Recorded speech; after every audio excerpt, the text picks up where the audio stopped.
When I came home to West Egg that night I was afraid for a moment that my house was on fire. 2 o'clock and the whole corner of the peninsula was blazing with light, which fell unreal on the shrubbery and made thin elongating glints upon the roadside wires. Turning a corner, I saw that it was Gatsby's house, lit from tower to cellar. At first I thought it was another party, a wild rout that had resolved itself into hide-and-go-seek or sardines in the box, with all the house thrown open to the game. But there wasn't a sound. Only wind in the trees, which blew the wires and made the lights go off and on again as if the house had winked into the darkness. As my taxi groaned away I saw Gatsby walking toward me across his lawn. "Your place looks like the World's Fair," I said. "Does it?" He turned his eyes toward it absently. I had been glancing into some of the rooms. "Let's go to Coney Island, old sport." "In my car." "It's too late." "Well, suppose we take a plunge in the swimming pool?" "I haven't made use of it all summer." "I've got to go to bed." "All right." He waited, looking at me with suppressed eagerness. "I talked with Miss Baker," I said after a moment. "I'm going to call up Daisy tomorrow and invite her over here to tea." "Oh, that's all right," he said carelessly. "I don't want to put you to any trouble." "What day would suit you?" "What day would suit you," he corrected me quickly. "I don't want to put you to any trouble, you see." "How about the day after tomorrow?" He considered for a moment. Then, with reluctance. "I want to get the grass cut," he said. We both looked at the grass. There was a sharp line where my ragged lawn ended and the darker, well-kept expanse of his began. I suspected that he meant my grass. "There's another little thing," he said uncertainly, and hesitated. "Would you rather put it off for a few days?" I asked. "Oh, it isn't about that." At least, he fumbled with a series of beginnings. "Why," I thought, "why, look here, old sport, you don't make much money, do you?" "Not very much." This seemed to reassure him and he continued more confidently. "I thought you didn't, if you'll pardon you see, I carry on a little business on the side, a sort of sideline, you understand. And I thought that if you don't make very much, you're selling bonds, aren't you, old sport?" "Trying to." "Well, this would interest you. It wouldn't take up much of your time and you might pick up a nice bit of money. It happens to be a rather confidential sort of thing." I realize now that under different circumstances that conversation might have been one of the crises of my life. But, because the offer was obviously and tactlessly for a service to be rendered, I had no choice except to cut him off there. "I've got my hands full," I said. "I'm much obliged but I couldn't take on any more work." "You wouldn't have to do any business with Wolfsheim." Evidently he thought that I was shying away from the connection mentioned at lunch, but I assured him he was wrong. He waited a moment longer, hoping I'd begin a conversation, but I was too absorbed to be responsive, so he went unwillingly home. The evening had made me lightheaded and happy. I think I walked into a deep sleep as I entered my front door. So I didn't know whether or not Gatsby went to Coney Island, or for how many hours he glanced into rooms, while his house blazed gaudily on. I called up Daisy from the office next morning, and invited her to come to tea. "Don't bring Tom," I warned her. "What?" "Don't bring Tom." "Who is Tom?" she asked innocently. The day agreed upon was pouring rain. At 11 o'clock a man in a raincoat, dragging a lawn mower, tapped at my front door and said that Mr. Gatsby had sent him over to cut my grass. This reminded me that I had forgotten to tell my Finn to come back, so I drove into West Egg Village to search for her among soggy, whitewashed alleys and to buy some cups and lemons and flowers. The flowers were unnecessary, for at 2 o'clock a greenhouse arrived from Gatsby's, with innumerable receptacles to contain it. An hour later the front door opened nervously, and Gatsby, in a white flannel suit, silver shirt, and gold-colored tie, hurried in. He was pale, and there were dark signs of sleeplessness beneath his eyes. "Is everything all right?" he asked immediately. "The grass looks fine, if that's what you mean." "What grass?" he inquired blankly. Oh, the grass in the yard. He looked out the window at it, but, judging from his expression, I don't believe he saw a thing. Looks very good, he remarked vaguely. One of the papers said they thought the rain would stop about 4. I think it was the Journal. Have you got everything you need in the shape of tea? I took him into the pantry, where he looked a little reproachfully at the fin. Together we scrutinized the 12 lemon cakes from the delicatessen shop. Will they do? I asked. Of course, of course. They're fine, and he added hollowly, old sport. The rain cooled about 3:30 to a damp mist, through which occasional thin drops swam like dew. Gatsby looked with vacant eyes through a copy of Clay's Economics, starting at the finished tread that shook the kitchen floor, and peering toward the bleared windows from time to time as if a series of invisible but alarming happenings were taking place outside. Finally he got up and informed me, in an uncertain voice, that he was going home. Why's that? Nobody's coming to tea. It's too late. He looked at his watch as if there was some pressing demand on his time elsewhere. I can't wait all day.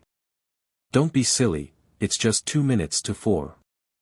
He sat down miserably, as if I had pushed him, and simultaneously there was the sound of a motor turning into my lane. We both jumped up, and, a little harrowed myself, I went out into the yard.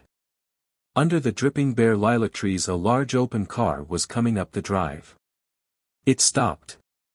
Daisy's face, tipped sideways beneath a 3-cornered lavender hat, looked out at me with a bright ecstatic smile. Is this absolutely where you live, my dearest one? The exhilarating ripple of her voice was a wild tonic in the rain. I had to follow the sound of it for a moment, up and down, with my ear alone, before any words came through. A damp streak of hair lay like a dash of blue paint across her cheek, and her hand was wet with glistening drops as I took it to help her from the car. Are you in love with me, she said low in my ear, or why did I have to come alone? That's the secret of Castle Rackrent. Tell your chauffeur to go far away and spend an hour. Come back in an hour, Ferdy. Then in a grave murmur, his name is Ferdy. Does the gasoline affect his nose? I don't think so, she said innocently. Why? We went in. To my overwhelming surprise the living room was deserted. Well, that's funny, I exclaimed. What's funny? She turned her head as there was a light dignified knocking at the front door. I went out and opened it. Gatsby, pale as death, with his hands plunged like weights in his coat pockets, was standing in a puddle of water glaring tragically into my eyes. With his hands still in his coat pockets he stalked by me into the hall, turned sharply as if he were on a wire, and disappeared into the living room. It wasn't a bit funny. Aware of the loud beating of my own heart I pulled the door to against the increasing rain. For half a minute there wasn't a sound. Then from the living room I heard a sort of choking murmur and part of a laugh, followed by Daisy's voice on a clear artificial note, I certainly am awfully glad to see you again. A pause, it endured horribly. I had nothing to do in the hall, so I went into the room. Gatsby, his hands still in his pockets, was reclining against the mantelpiece in a strained counterfeit of perfect ease, even of boredom. His head leaned back so far that it rested against the face of a defunct mantelpiece clock, and from this position his distraught eyes stared down at Daisy, who was sitting, frightened but graceful, on the edge of a stiff chair. We've met before, muttered Gatsby. His eyes glanced momentarily at me, and his lips parted with an abortive attempt at a laugh. Luckily the clock took this moment to tilt dangerously at the pressure of his head, whereupon he turned and caught it with trembling fingers, and set it back in place. Then he sat down, rigidly, his elbow on the arm of the sofa and his chin in his hand. I'm sorry about the clock, he said. My own face had now assumed a deep tropical burn. I couldn't muster up a single commonplace out of the 1,000 in my head. It's an old clock, I told them idiotically. I think we all believed for a moment that it had smashed in pieces on the floor. We haven't met for many years, said Daisy, her voice as matter-of-fact as it could ever be. 5 years next November. The automatic quality of Gatsby's answer set us all back at least another minute. I had them both on their feet with the desperate suggestion that they help me make tea in the kitchen when the demoniac Finn brought it in on a tray. Amid the welcome confusion of cups and cakes a certain physical decency established itself. Gatsby got himself into a shadow and, while Daisy and I talked, looked conscientiously from one to the other of us with tense, unhappy eyes. However, as calmness wasn't an end in itself, I made an excuse at the first possible moment, and got to my feet. "Where are you going?" demanded Gatsby in immediate alarm. "I'll be back. I've got to speak to you about something before you go." He followed me wildly into the kitchen, closed the door, and whispered. "Oh, God," in a miserable way. "What's the matter?" "This is a terrible mistake," he said, shaking his head from side to side, "a terrible, terrible mistake. You're just embarrassed, that's all," and luckily, I added, Daisy's embarrassed too. "She's embarrassed," he repeated incredulously. "Just as much as you are. Don't talk so loud. You're acting like a little boy," I broke out impatiently. "Not only that, but you're rude. Daisy's sitting in there all alone." He raised his hand to stop my words, looked at me with unforgettable reproach, and, opening the door cautiously, went back into the other room. I walked out the back way, just as Gatsby had when he had made his nervous circuit of the house half an hour before, and ran for a huge black knotted tree, whose massed leaves made a fabric against the rain. Once more it was pouring, and my irregular lawn, well shaved by Gatsby's gardener, abounded in small, muddy swamps and prehistoric marshes. There was nothing to look at from under the tree except Gatsby's enormous house, so I stared at it, like Kant at his church steeple, for half an hour. A brewer had built it early in the period craze, a decade before, and there was a story that he'd agreed to pay 5 years' taxes on all the neighboring cottages if the owners would have their roofs thatched with straw. Perhaps their refusal took the heart out of his plan to found a family. He went into an immediate decline. His children sold his house with the black wreath still on the door. Americans, while occasionally willing to be serfs, have always been obstinate about being peasantry. After half an hour, the sun shone again, and the grocer's automobile rounded Gatsby's drive with the raw material for his servant's dinner. I felt sure he wouldn't eat a spoonful. A maid began opening the upper windows of his house, appeared momentarily in each, and, leaning from a large central bay, spat meditatively into the garden. It was time I went back. While the rain continued, it had seemed like the murmur of their voices, rising and swelling a little now and then with gusts of emotion. But in the new silence I felt that silence had fallen within the house too. I went in, after making every possible noise in the kitchen, short of pushing over the stove, but I don't believe they heard a sound. They were sitting at either end of the couch, looking at each other as if some question had been asked, or was in the air, and every vestige of embarrassment was gone. Daisy's face was smeared with tears, and when I came in she jumped up and began wiping at it with her handkerchief before a mirror. But there was a change in Gatsby that was simply confounding. He literally glowed. Without a word or a gesture of exultation, a new well-being radiated from him and filled the little room. "Oh, hello, old sport," he said, as if he hadn't seen me for years. I thought for a moment he was going to shake hands. "It's stopped raining." "Has it?" When he realized what I was talking about, that there were twinkle bells of sunshine in the room, he smiled like a weather-man, like an ecstatic patron of recurrent light, and repeated the news to Daisy. "What do you think of that?" "It's stopped raining." "I'm glad, Jay." Her throat, full of aching, grieving beauty, told only of her unexpected joy. "I want you and Daisy to come over to my house," he said. "I'd like to show her around." "You're sure you want me to come?" "Absolutely, old sport." Daisy went upstairs to wash her face, too late I thought with humiliation of my towels, while Gatsby and I waited on the lawn. "My house looks well, doesn't it?" he demanded. "See how the whole front of it catches the light." I agreed that it was splendid. "Yes." His eyes went over it, every arched door and square tower. It took me just 3 years to earn the money that bought it. I thought you inherited your money. I did, old sport, he said automatically, but I lost most of it in the big panic, the panic of the war. I think he hardly knew what he was saying, for when I asked him what business he was in he answered, "That's my affair," before he realized that it wasn't the appropriate reply. "Oh, I've been in several things," he corrected himself. "I was in the drug business and then I was in the oil business. But I'm not in either one now." He looked at me with more attention. "Do you mean you've been thinking over what I proposed the other night?" Before I could answer, Daisy came out of the house and 2 rows of brass buttons on her dress gleamed in the sunlight. "That huge place there," she cried pointing. "Do you like it?" "I love it, but I don't see how you live there all alone. I keep it always full of interesting people, night and day. People who do interesting things. Celebrated people."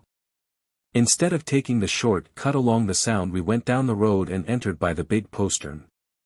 With enchanting murmurs Daisy admired this aspect or that of the feudal silhouette against the sky, admired the gardens, the sparkling odor of jonquils and the frothy odor of hawthorn and plum blossoms and the pale gold odor of kiss me at the gate.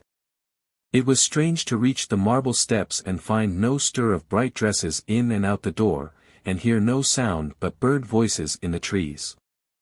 And inside, as we wandered through Marie Antoinette music rooms and restoration salons, I felt that there were guests concealed behind every couch and table, under orders to be breathlessly silent until we had passed through.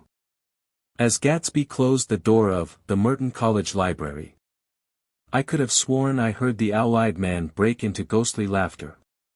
We went upstairs, through period bedrooms swathed in rose and lavender silk and vivid with new flowers, through dressing rooms and poolrooms, and bathrooms with sunken baths, intruding into one chamber where a disheveled man in pajamas was doing liver exercises on the floor.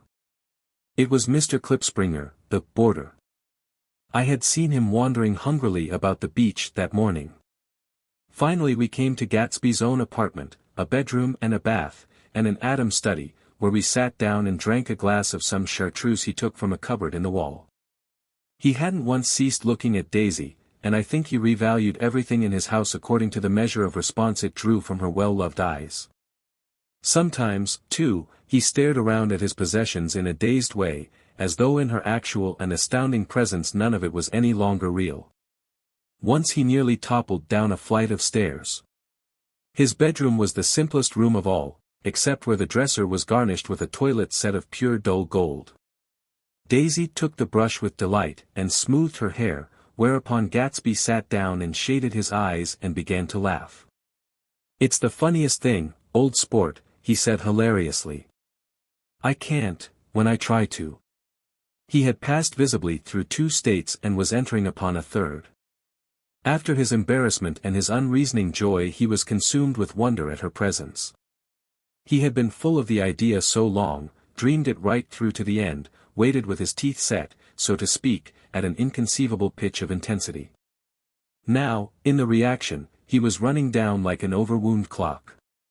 Recovering himself in a minute he opened for us 2 hulking patent cabinets which held his massed suits and dressing gowns and ties, and his shirts, piled like bricks in stacks a dozen high. "I've got a man in England who buys me clothes. He sends over a selection of things at the beginning of each season, spring and fall. He took out a pile of shirts and began throwing them, one by one, before us, shirts of sheer linen and thick silk and fine flannel, which lost their folds as they fell and covered the table in many-colored disarray. While we admired he brought more and the soft rich heap mounted higher, shirts with stripes and scrolls and plaids in coral and apple green and lavender and faint orange, and monograms of Indian blue.